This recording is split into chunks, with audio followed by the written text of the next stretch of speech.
नमस्कार मित्रांनो, माझे नाव समीर. मी पुण्याला राहतो.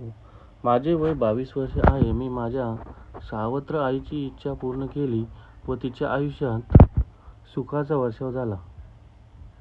मी दिसायला सर्वसाधारण आहे. माझ्या आईला देवाघरी जाऊन 4 वर्षे झाली आणि माझे वडील व मी असे दोघेच राहत होतो. काही दिवसांनी वडिलांनी नातलगांचं म्हणणं ऐकून दुसरं लग्न केलं. माझ्या सावत्र आईचं नाव सीमा होतं. दिसायला खूप सुंदर देखणी बाई होती. माझे वडिलांचे वय जवळजवळ 50च्या घरात होते, पण माझी सावत्र आईचं वय 35च्या घरात होते. माझे वडिलांना आईसोबत लग्न करून 1 वर्षापेक्षा जास्त वेळ झाला होता.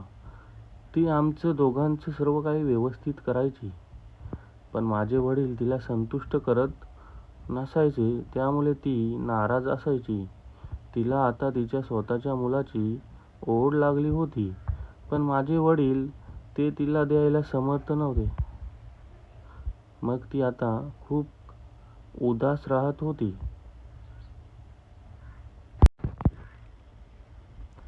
मग एके दिवशी घरात आई आणि मी घरात सोबत बसलो होतो.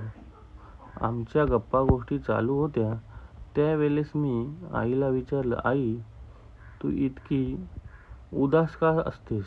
तेव्हा ती म्हणू लागली की समीर, मला एक मूल हवं आहे आणि तुझे वडील ही माझी इच्छा पूर्ण करण्यास समर्थ नाहीत, त्यामुळे मी उदास आहे.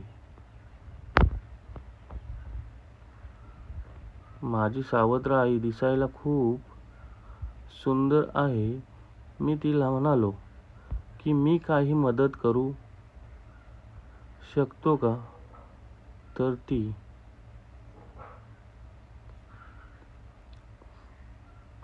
म्हणाली, हे योग्य नाही, आपलं नातं आई आणि मुलाचं. पण मी म्हणालो, आपण कुठे सख्खे आहोत? तर ती म्हणाली, चालेल, पण वडिलांना माहीत झाले तर? मी म्हणलो, त्यांना आपण माहीत पडून द्यायचे नाही. तर ती म्हणाली, चालेल. मग मी तिला ते सर्व सुख देऊ लागलो आणि काही दिवसांनी तिला दिवस गेले आणि तिला मुलगी झाली. आता ती खूप खुश राहू लागली आणि मी पण खुश होतो. माझे वडील पण खुश झाले आणि आम्ही आता आनंदित परिवारात राहू लागलो.